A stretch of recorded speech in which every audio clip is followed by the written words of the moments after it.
Hello class 10th students, कैसे हैं आप लोग। उम्मीद है आपकी पढ़ाई चल रही होगी। आई होप आप अच्छे से पढ़ाई कर रहे होंगे। ठीक है, और मुझे बहुत अच्छा लगा, कुछ स्टूडेंट ने मुझे वॉइस कॉल किया था और मेरे से क्वेश्चन पूछा, और मुझे ये भी उम्मीद है कि बाकी भी स्टूडेंट्स जो है क्वेश्चंस मेरे से पूछेंगे। ठीक है, डेली आप वीडियोस जो भी आपके अपडेट हो रहे हैं या जो भी लेक्चर्स हो रहे हैं उनको पढ़िए और रिस्पेक्टिव टीचर से आप क्वेश्चंस पूछते रहिए। अभी आपकी यही ड्यूटी है, और आपको पता है कि आप क्लास 10th में हैं और क्लास 10th में आप खुद जो है रिस्पॉन्सिबिलिटी लेंगे तभी कुछ अच्छा हो सकता है। जैसा कि मैंने प्रीवियस लेक्चर में आपको कुछ चीज़ें बताई थी, प्रीवियस मैंने 2 वीडियो आपके लिए शेयर किया था। उस वीडियो में आपको मैंने इंट्रोडक्शन बताया था लाइव प्रोसेस का, और इंट्रोडक्शन जो है दोनों पार्ट में आपने देखा था। इंट्रोडक्शन में मैंने आपको क्या बताया था कि कैसे लिविंग और नॉन लिविंग में आप डिफरेंस कैसे फाइंड आउट करेंगे, क्या दोनों के बीच में डिफरेंस है, what is difference between living और नॉन लिविंग। देन आपको बताया था कि प्लांट और एनिमल में क्या डिफरेंस है, प्लांट और एनिमल्स में डिफरेंशिएट करने के फीचर्स क्या हैं। ठीक है, देन आपको बताया था यूनिसेलर और मल्टीसेलर के बारे में। फिर मैंने बताया था कि प्लांट और एनिमल में स्टोरेज कैसे होते हैं, फूड मटेरियल या रिजर्व फूड मटेरियल्स कैसे स्टोर होते हैं। देन आप लिविंग सिस्टम में कोई इंजरी होती है, कोई डैमेज होता है तो बॉडी कैसे रिकवर होता है। देन आपको बहुत सारे ऑक्सीडेशन रिडक्शन प्रोसेस के बारे में मैंने बताया था। ये सारी बातें आप सुनने के बाद अब आप प्रिपेयर हो गए हैं कि लाइव प्रोसेस कैसे पढ़ना है आपको। और लाइव प्रोसेस में आपको पहले ही बताया था कि बहुत सारे जो है उसमें फिजियोलॉजिकल प्रोसेस हैं, लाइक आपका डाइजेशन है, आपका रेस्पिरेशन है, एक्सक्रीशन है, ब्लड सर्कुलेटरी सिस्टम है आपका। ऐसे बहुत सारे जो है फिजियोलॉजिकल टॉपिक्स आपको बताऊंगा मैं आपको। आज जो आपका टॉपिक है वो क्या है, न्यूट्रिशन है। और न्यूट्रिशन आपको पता है कि कोई भी लिविंग सिस्टम इस अर्थ पे है, वो लिविंग सिस्टम को क्या चाहिए, न्यूट्रिशन चाहिए ही चाहिए। ठीक है, वो चाहे बैक्टीरिया हो, चाहे फंगस हो, चाहे वो प्लांट हो, चाहे वो एनिमल हो, हर एक each and every organisms need nutrition. Nutrition topic start आज कर रहे हैं, और न्यूट्रिशन टॉपिक स्टार्ट करने से पहले मैंने कुछ पॉइंट्स बना रखे हैं, उस पॉइंट्स को आप पढ़िए, उससे आपका इस टॉपिक के रेस्पेक्ट में आपका इस टॉपिक के लिए आपका इंटरेस्ट बढ़ेगा। आपका जो आपका फर्स्ट पॉइंट है वो एक क्वेश्चन है, और क्वेश्चन को देखिए आप, why nutrition required everyone. That means मैं यहाँ पे आपसे एक क्वेश्चन पूछ रहा हूँ कि जो न्यूट्रिशन है वो सबको क्यों जरूरी है। ठीक है, न्यूट्रिशन का क्या ऑब्जेक्टिव है, ऑब्जेक्टिव दैट मीन्स एम। आपको मैंने पहले भी बहुत बार मैंने बताया था कि कोई भी टॉपिक आप साइंस में पढ़िए तो उसका ऑब्जेक्टिव और एम के बारे में जरूर सोचिए आप। और ऑब्जेक्टिव और एम के बारे में सोचने से ये होता है कि आपका एक माइंड मेकअप हो जाता है कि इस टॉपिक को कैसे पढ़ना है। जैसे कि यहाँ मैंने आपसे पूछा है कि हर एक पर्सन को, हर एक ऑर्गेनिजम्स को क्यों न्यूट्रिशन चाहिए, तो इसका आंसर है कि न्यूट्रिशन इसलिए चाहिए क्योंकि न्यूट्रिशन से एनर्जी का फॉर्मेशन होता है, और एनर्जी जो है वो डिफरेंट रिएक्शंस में यूटिलाइज होते हैं। ठीक है, तो ये आपके क्वेश्चन का आंसर है। मैं रिपीट कर रहा हूँ आंसर यह है कि न्यूट्रिशन से आपको क्या मिलने वाला है, एनर्जी मिलने वाला। वो एनर्जी से आपको क्या होगा, आपके बॉडी या जो भी ऑर्गेनिजम्स है उनकी सारी एक्टिविटीज जो है वो मेंटेन होंगे। अगर एनर्जी नहीं है, ठीक है, तो बॉडी की एक्टिविटीज मेंटेन नहीं हो सकते हैं। सो दैट हमको हमेशा क्या चाहिए, कुछ ना कुछ अमाउंट में न्यूट्रिशन चाहिए। ठीक है, और आपको बता दो न्यूट्रिशन अगर बैलेंस है तो बॉडी परफेक्ट होगी। क्या होगी, परफेक्ट होगी, हेल्दी होगी। अगर आप इम्बैलेंस डाइट लेंगे तो आपको बहुत सारे माल फंक्शनिंग बॉडी में आपको देखने को मिलेंगे। बहुत सारे जो है आप प्रॉब्लम्स जो है कुछ एज के बाद जो है बॉडी में दिखने लगते हैं। मैं स्पेशली एनिमल्स को लेके मैं बता रहा हूँ। आप ये चीज़ आप हर जगह भी अप्लाई कर सकते हैं। आप अदर भी किसी ऑर्गेनिजम्स में अगर किसी चीज़ का किसी ऑर्गेनिज्म का आप न्यूट्रिशन अगर आप स्टडी करते हैं तो उसमें ये होता है कि हर एक ऑर्गेनिज्म को एक बैलेंस डाइट चाहिए, एक बैलेंस न्यूट्रिएंट्स चाहिए। अगर वो न्यूट्रिएंट्स अवेलेबल है उस ऑर्गेनिज्म को तो उसका डेवलपमेंट प्रॉपर होगा, वो ऑर्गेनिज्म हेल्दी होगा। आई होप यहाँ तक आपको समझ में आया होगा। ठीक है, आप वीडियोस को बहुत ध्यान से देखिए, ये वीडियोस आपको बहुत हेल्प करेगा आपको बोर्ड में, क्योंकि ये जो लेक्चर आपके हो रहे हैं वो टोटली आपके एनसीईआरटी बेस्ड हो रहे हैं और बोर्ड में आपके एनसीईआरटी बेस्ड ही क्वेश्चंस आएंगे। तो हर एक चीज़ को आप ध्यान से सुनिए और आज के बाद आपको कुछ क्वेश्चंस मिलते रहेंगे, क्योंकि अब आपका इंट्रोडक्शन फिनिश हो गया है और आज आपका मेन टॉपिक स्टार्ट हो गया है। तो आपको कुछ क्वेश्चन भी सेंड करूंगा, तो उस क्वेश्चन का आंसर जो है आप अपने टीचर्स जो है आपके स्कूल टीचर्स हैं उनको आप रिप्लाई करेंगे, वो चेक करके आपको आंसर देंगे। तो चलते हैं अपने सेकंड पॉइंट पे। सेकंड पॉइंट क्या है? How do living things get their food. कैसे लिविंग ऑर्गेनिजम्स जो है वो एनर्जी पाते हैं, कैसे उनको नेचर से एनर्जी मिलता है। ठीक है, तो ये जो कहानी है ये आप अच्छे से जानते हैं। ठीक है, आपके लिए ऐसा नहीं है कि ये नई चीज नहीं है। अभी क्या है, मैं थोड़ा सा इसको प्रॉपर वे में इसको रिप्रेजेंट करूंगा ताकि अब आप क्लास 10th के अकॉर्डिंग इसका आंसर देना आप सीख जाएं इसका। ठीक है ना, आपको अभी आप क्या है क्लास 10th में, और क्लास 10th के अकॉर्डिंग आपको आंसर देने होंगे। ये जो न्यूट्रिशन टॉपिक है ये क्लास 6 में भी मिलेगा आपको, क्लास 7 में भी मिलेगा, बट उस क्लास में आपका जो आंसर था वो एक लिमिटेड था। ठीक है, अभी क्या है थोड़ा साइंटिफिक आंसर होता जाएगा। और यही नहीं है, आप जब हायर क्लासेस में जाएंगे तो और भी आपका आंसर जो है साइंटिफिक होता जाएगा और उसमें आपके अपग्रेडेशन आपको दिखेंगे। तो फिलहाल जो आपका सेकंड पॉइंट है जो क्वेश्चन, वो पॉइंट क्या, how do living things get their food. मतलब कि लिविंग ऑर्गेनिजम्स है या लिविंग थिंग्स है वो कैसे फूड उनको मिलता है। तो इसके लिए सबसे पहले आप लिविंग ऑर्गेनिजम्स के बारे में सोचिए कि आप किस लिविंग ऑर्गेनिजम्स की बात कर रहे हैं, किस लिविंग ऑर्गेनिज्म की बात कर रहे हैं। ऑर्गेनिजम्स तो बैक्टीरिया भी है, ऑर्गेनिजम्स प्लांट्स भी हैं, ठीक है, और ऑर्गेनिजम्स एनिमल्स भी है। मैं यहाँ पे आपको मैंने मेंशन किया है फॉर प्लांट्स और फॉर एनिमल्स।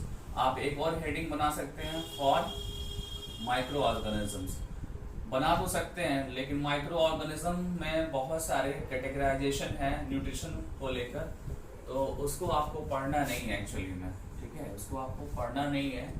मैं ऐसे बता सकता हूँ, मैं अभी जो है प्लांट और एनिमल को डिटेल करूंगा, बट अभी माइक्रो ऑर्गेनिज्म के बारे में रफली मैं बता दूं कि माइक्रो ऑर्गेनिजम्स जो होते हैं लाइक बैक्टीरिया आपका माइक्रो ऑर्गेनिज्म है, और इसमें इसका न्यूट्रिशन जो है वो फोटोसिंथेटिक भी हो सकता है, कीमोसिंथेटिक भी हो सकते हैं। इसमें आपको ऑटोट्रॉप्स भी मिलेंगे, हेटेरोट्रॉप्स भी मिलेंगे। ठीक है, तो बहुत डिफरेंट टाइप्स के बैक्टीरिया हैं और उनका डिफरेंट मोड ऑफ न्यूट्रिशन है, डिफरेंट मोड ऑफ न्यूट्रिशन है जो आप क्लास 11th में डिटेल पढ़ने वाले हैं। तो मैं फिर से क्या कर रहा हूँ, इस माइक्रो ऑर्गेनिज्म का न्यूट्रिशन का डिटेलिंग है मैं यहीं पर रोक रहा हूँ और अभी स्टार्ट कर रहा हूँ क्या, प्लांट के न्यूट्रिशन के बारे में। और प्लांट का जब न्यूट्रिशन आप डिस्कस करते हैं तो आपको अच्छे से पता है कि प्लांट का न्यूट्रिशन जो है के लिए कुछ चीज़ें रिक्वायर्ड होती हैं।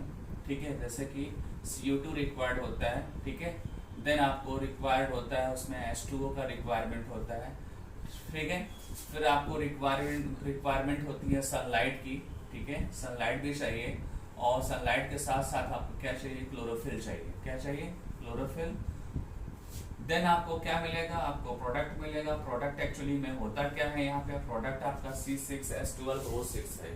ठीक है, और ये एक्चुअली में क्या है, इसको रफली आप कार्बोहाइड्रेट बोलते हैं। क्या बोलते हैं इसको, कार्बोहाइड्रेट बोलते हैं। ठीक है, और कार्बोहाइड्रेट में ये क्या है, एक्चुअली में ग्लूकोज है। ये क्या है, ग्लूकोज है। हालांकि जो फार्मूला है वो ग्लूकोज का भी है, फ्रक्टोज का भी यही सेम फार्मूला है, और मैनोज का भी सेम फार्मूला है, लेकिन उतना डिटेल में जाने की जरूरत नहीं है। लेकिन जब भी आप लेक्चर सुनिए फाउंडेशन का, कुछ बातें आपको टीचर हमेशा नहीं बताते हैं, आप नई बातों को भी थोड़ा सुनिए, तभी आप बाद में उस वर्ड को लेकर आप जो है यूज टू रहेंगे। जैसे मैंने यहाँ बताया आपको कि ग्लूकोज का जो फार्मूला होता है वही फार्मूला फ्रक्टोज का होता है, और वही फार्मूला जो होता है वो मैनोज का होता है। बट जब इसका स्ट्रक्चरल फार्मूला बनाते हैं, ठीक है, तो उसमें आपको फंक्शनल ग्रुप का डिफरेंस होता है, वो केमिस्ट्री का पार्ट है, उसको आगे हम डिटेल नहीं करने वाले हैं। तो ये फाइनली क्या बना आपका, कार्बोहाइड्रेट जो एक क्या है, कॉम्प्लेक्स मॉलिक्यूल है। क्यों कॉम्प्लेक्स है, क्योंकि ये और ये जो है दैट मींस CO2 और H2O both are simple molecules and both are utilised in a photosynthesis process and form carbohydrate along with the H2O and oxygen. ठीक है, तो आपको मैं बता दूं कि जब आप प्लांट के फोटोसिंथेसिस की बात करेंगे तो प्लांट के फोटोसिंथेसिस में क्या होगा,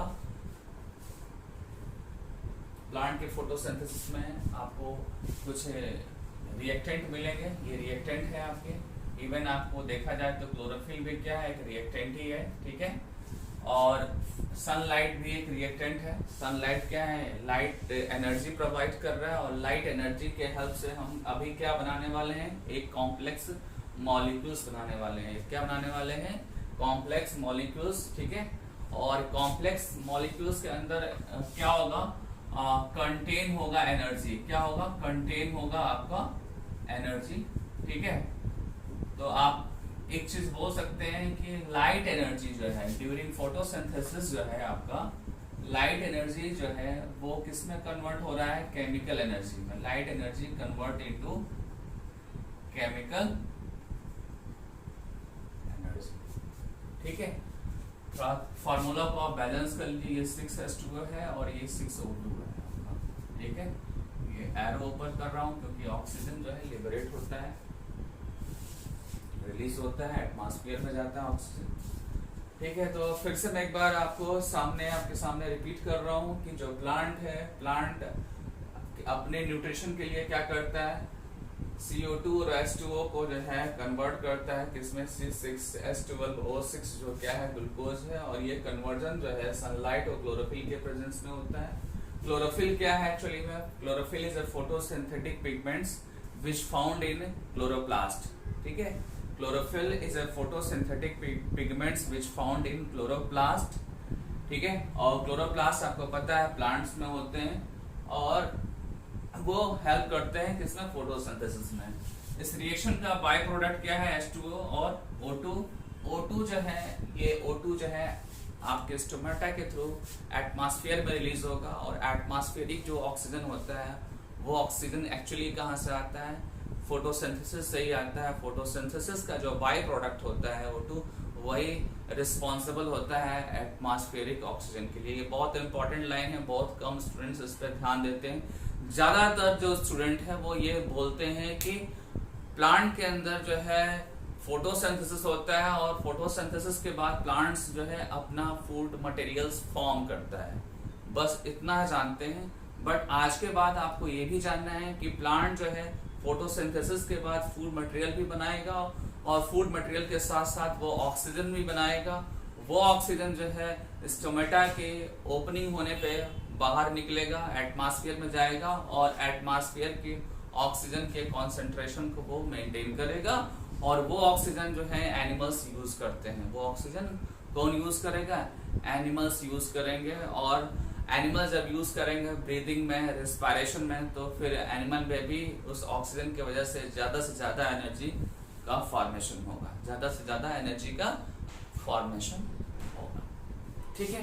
तो ये जो है ऑक्सीजन एनिमल यूज करेगा रिस्पायरेशन में, ठीक है। इस रिएक्शन में आपको एक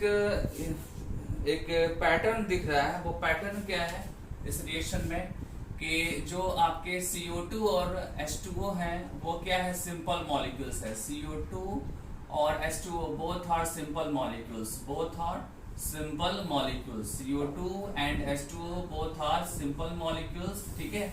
और ये सिंपल मॉलिक्यूल्स किसमें कन्वर्ट हो रहा है, complex molecules.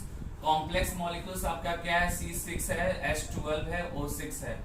This is a complex molecules, ठीक है, form during the photosynthesis process.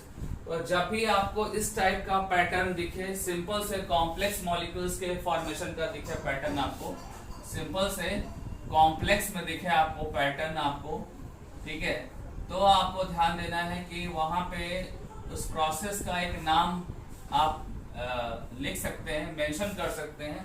उस प्रोसेस को क्या बोलेंगे, एनाबॉलिक प्रोसेस। ये नोट करिएगा, बहुत कम बच्चों को पता होता है क्लास 9-10 में कि एनाबॉलिक रिएक्शन क्या होता है, एनाबॉलिक प्रोसेस क्या होता है।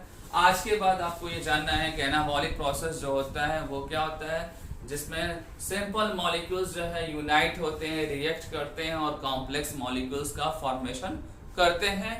और इसका बेस्ट एग्जांपल आपके सामने दिख रहा है। वो एग्जांपल क्या है, फोटोसिंथेसिस। ठीक है, तो ये आप नोट करिए। मैं 1 मिनट का टाइम लेता हूँ, फिर इसके आगे जो है मैं आगे कंटिन्यू करता हूँ।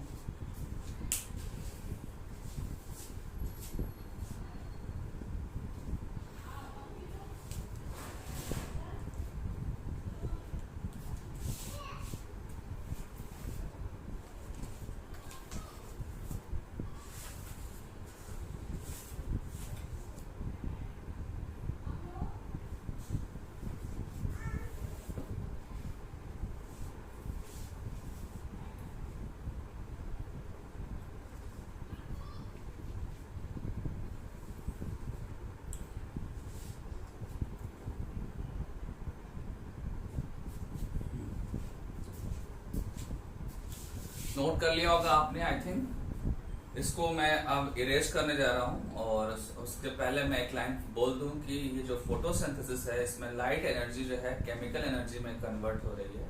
ठीक है, सनलाइट का यूटिलाइजेशन हो रहा है, और उसके पास एक कॉम्प्लेक्स मॉलिक्यूल बन रहा है जिसके अंदर कैपेबिलिटी है कि वो एनर्जी दे सकता है जब उसको as a food material plant use करेगा या एनिमल यूज करेंगे। ठीक है, ओके।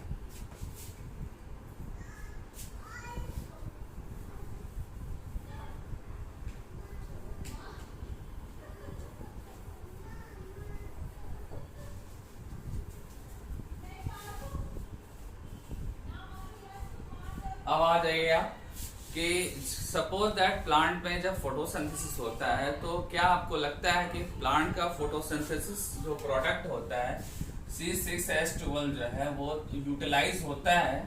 ठीक है, वो यूटिलाइज तो हो रहा है, ठीक है, बट आपको पता होना चाहिए कि फोटोसिंथेसिस के टाइम पे एक्सेस अमाउंट में भी कार्बोहाइड्रेट का फॉर्मेशन होता है। फोटोसिंथेसिस के टाइम पे एक्सेस अमाउंट में भी कार्बोहाइड्रेट का फॉर्मेशन होता है, और कार्बोहाइड्रेट जब एक्सेस फॉर्म होता है तो इसका फर्दर क्या होता है? पॉलीमराइजेशन होता है। क्या होता है? पॉलीमराइजेशन होगा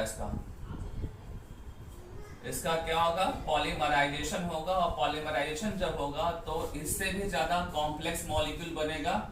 और प्लांट के केस में क्या होता है कि स्टार्च एक कॉम्प्लेक्स मॉलिक्यूल है। स्टार्च क्या है? कॉम्प्लेक्स मॉलिक्यूल है, ठीक है, और ये स्टार्च जो है ये स्टोर हो जाता है। स्टार्च क्या होता है? स्टोर होता है। और स्टोर कहाँ होगा? जो भी आपका प्लांट है, प्लांट के अंदर जो स्टोरेज ऑर्गन्स होते हैं, आप पोटैटो जानते हैं, आप राइस जानते हैं, ठीक है, राइस के सीड में होगा, पोटैटो है, स्वीट पोटैटो है, उसके रूट और स्टेम में स्टोर होता है कार्बोहाइड्रेट।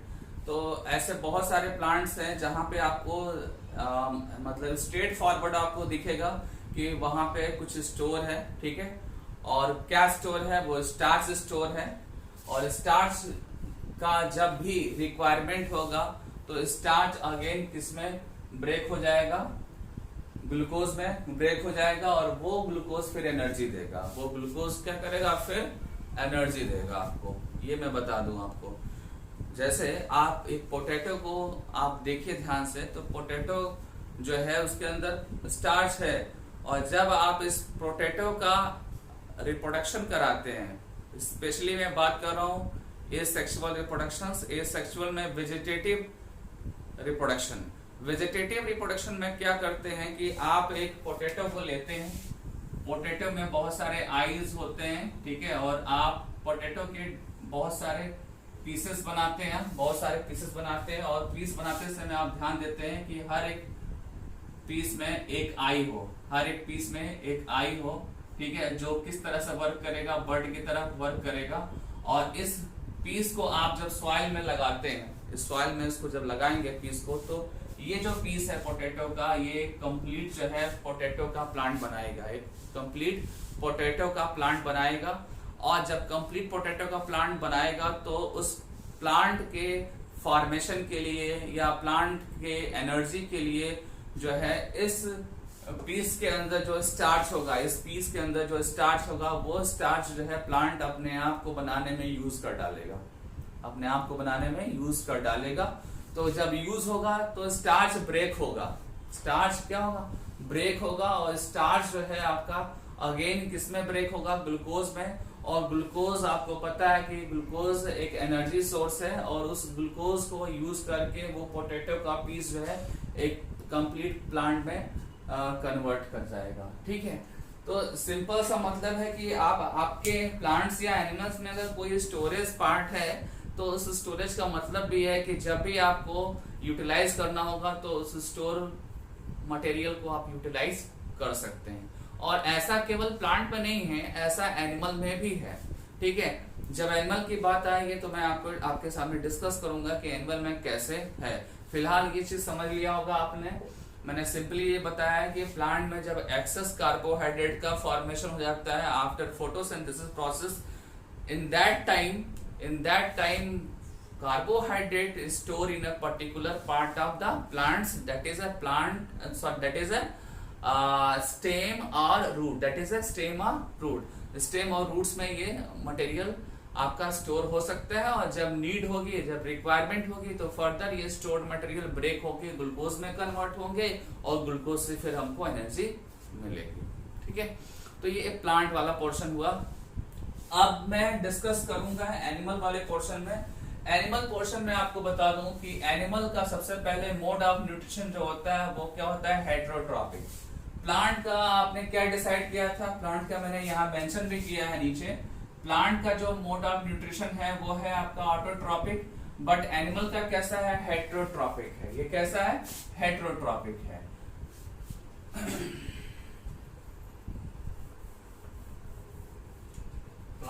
प्लांट की अभी जरूरत नहीं है, अभी आप एनिमल को देखिए। एनिमल में सबसे पहले आप मेंशन करेंगे इसका मोड ऑफ न्यूट्रिशन। तो मोड ऑफ न्यूट्रिशन क्या है, हेटेरोट्रॉपिक है इसका मोड ऑफ न्यूट्रिशन।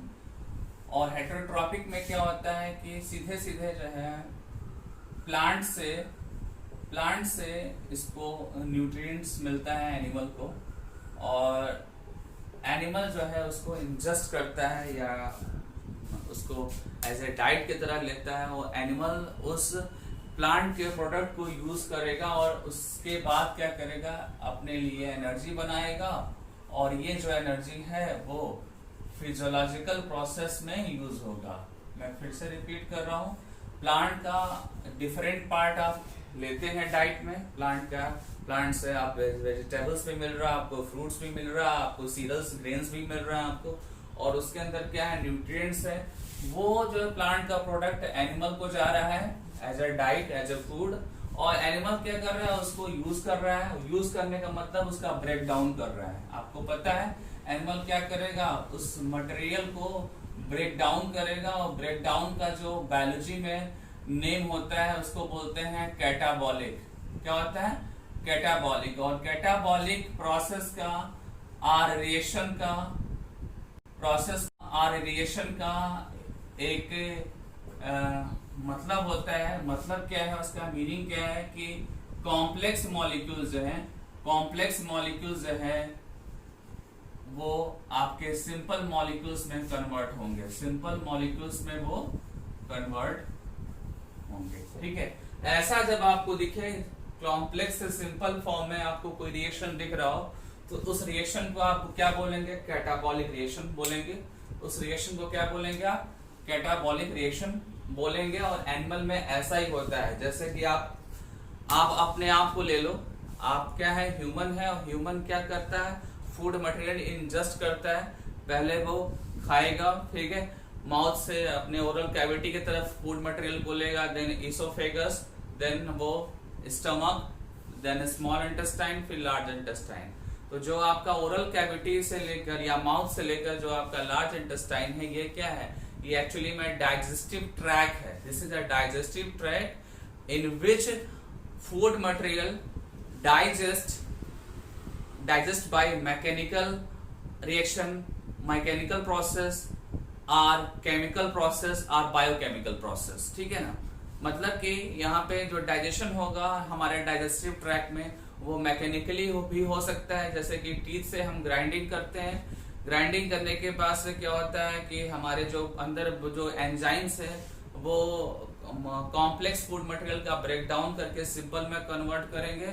जैसे ही सिंपल फॉर्म में कन्वर्जन होगा फिर उस सिंपल फूड मटेरियल का जो है एब्जॉर्प्शन होता है, और एब्जॉर्प्शन के बाद आपका ब्लड, आपका जो न्यूट्रिएंट्स है वो ब्लड में चला जाएगा। आपका जो न्यूट्रिएंट्स है वो ब्लड में ट्रांसपोर्ट हो जाएगा। मैं फिर से रिपीट कर रहा हूँ, जब आप डाइट लेते हैं, डाइट लेने के बाद क्या होता है कि आपके टीथ से, आपके टंग से मैकेनिकल फोर्स लगा के हम कॉम्प्लेक्स जो फूड मटेरियल्स है उसकी ग्राइंडिंग करते हैं, उसको सिंपल फॉर्म में रफली कन्वर्ट करते हैं। बट हमको रफली आगे जाके कन्वर्ट नहीं करना, हमको आगे जो है डाइजेस्टिव ट्रैक में उसको और भी ज्यादा फाइन पार्ट में कन्वर्ट करना है, और भी ज्यादा सिंपल फॉर्म में कन्वर्ट करना है।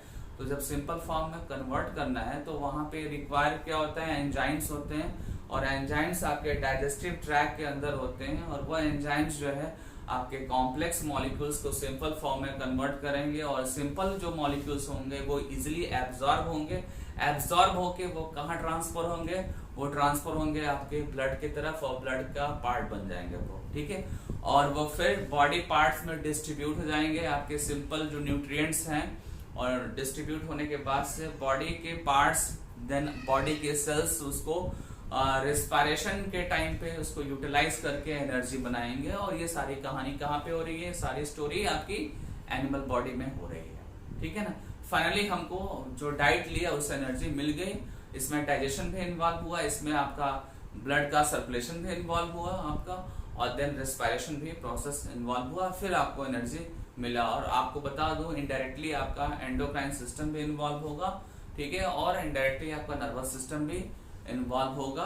क्यों, किस कहाँ पे इन्वॉल्व होगा, जो हमने डाइट लिया और वो डाइट को एनर्जी के फॉर्म में जब कन्वर्ट किया, तो इस टाइम पे जितने भी ऑर्गन सिस्टम है हमारे, डाइजेशन, आपका ब्लड सर्कुलेशन, आपका रेस्पिरेशन, आपका नर्वस सिस्टम, आपका endocrine system, that means hormonal system, ये सब के सब यूटिलाइज हो रहे हैं फूड लेने से लेकर और एनर्जी बनने तक, फूड लेने से लेकर एनर्जी बनने तक, from food to energy formation process, ठीक है। तो ये आपका हो गया एनिमल का जो मोड ऑफ न्यूट्रिशन है उसकी बात हो गई।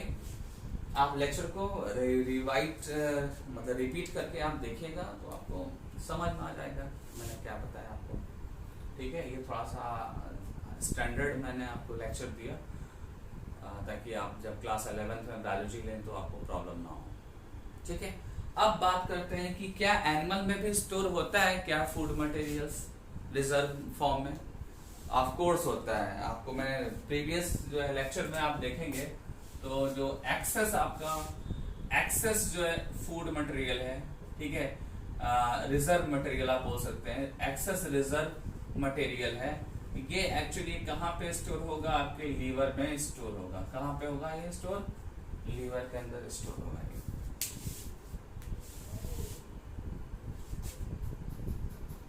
ठीक है। और लीवर के अंदर स्टोर होगा किस फॉर्म में होगा, ग्लाइकोजन। ये एनसीईआरटी में आपके मेंशन है इसलिए मैं बता रहा हूँ इसको, किस फॉर्म में स्टोर होगा, ग्लाइकोजन के फॉर्म में स्टोर होगा। ये कब होगा, जब एक्सेस आपका ग्लूकोज होगा बॉडी के अंदर, तब ऐसा होगा, ठीक है। और बाय द वे आपने स्टोर होने के बाद कुछ time period like 20 hours, like 1 day आपने फास्टिंग रखा। क्या रखा आपने, फास्टिंग रखा। 1 डे या 20 डेज अगर आप फास्टिंग रखेंगे तो होगा क्या, एक्चुअली में होगा क्या कि आपको अगेन आपको एनर्जी की रिक्वायरमेंट होगी, अगेन आपको क्या होगी, एनर्जी की रिक्वायरमेंट होगी। तो बॉडी क्या करेगा, then what happen in your body for energy need. तो उस टाइम पे क्या होगा, ग्लाइकोजन अगेन ब्रेक होगा, ग्लाइकोजन क्या होगा, ब्रेक होगा, और इस ग्लाइकोजन से फिर ग्लूकोज बनेगा। क्या बनेगा, ग्लूकोज बनेगा, और ग्लूकोज से फिर क्या बनेगा, आपका एनर्जी बनेगा। और इस एनर्जी को वो एनिमल उस फास्टिंग कंडीशन में यूटिलाइज करेगा। बट इसका भी लिमिट है, क्योंकि ग्लाइकोजन की लिमिट है लीवर में स्टोर होने की। जब कंप्लीटली आपका यूटिलाइज हो जाएगा लीवर का ग्लाइकोजन, तो फिर बारी किसकी आएगी, फिर देन फैट का ब्रेक डाउन होगा। जो बॉडी में हमारे स्टोर्ड फैट है, स्किन के नीचे जो फैट है, या अदर हमारे जो ऑर्गन्स हैं, ऑर्गन के साथ जो है along with the organs some adipose tissue also present, and each and every adipose tissues contain fat molecules, ठीक है। और फैट जो होगा वो क्या होगा, ब्रेक होगा, और उस फैट से एनर्जी मिलेगी, ठीक है। ये कहानी तब होगी जब ग्लाइकोजन कंप्लीटली जो है यूटिलाइज हो जाएगा, और देन फैट का स्टोरेज शुरू होगा, फैट का ब्रेकडाउन होगा, उससे एनर्जी मिलेगी, और फिर हम कुछ टाइम तक और भी फर्दर हम कुछ दिन तक कुछ टाइम तक हम सरवाइव करेंगे, और फिर फैट भी कंज्यूम हो जाएगा। ठीक है, तो ये आपका मैंने प्लांट और एनिमल को लेकर आपको बताया कि कैसे प्लांट और एनिमल जो है न्यूट्रिशन लेते हैं, और जब न्यूट्रिशन लेते हैं तो कैसे एक्सेस मटेरियल को कैसे मैनेज करते हैं। ये पूरी स्टोरी आपकी किस हेडिंग में थी, how do living things get their food, ये पूरी स्टोरी इसमें थी। और इसके बाद जो है नेक्स्ट जो आपका टॉपिक होगा टाइप ऑफ न्यूट्रिशन, इसको मैं आगे के लेक्चर में बताऊंगा क्योंकि इसमें टाइम लगेगा। आज आपका वीडियो यहीं पे मैं फिनिश कर रहा हूँ, और आपको मुझे लगता है कि आपको आज का लेक्चर अच्छा लगा होगा क्योंकि इसमें टोटली कॉन्सेप्ट बेस्ड मैंने लेक्चर दिया। ठीक है, और आप सबको ये भी मैं बोल रहा हूँ कि आप सब क्वेश्चंस पूछिए हमेशा, ऑलवेज जो है मैं यहाँ पे आपके लिए स्टैंड करता हूँ कि आप क्वेश्चन जब भी पूछेंगे मैं आंसर दूंगा। ठीक है, ओके गाइस, बाय।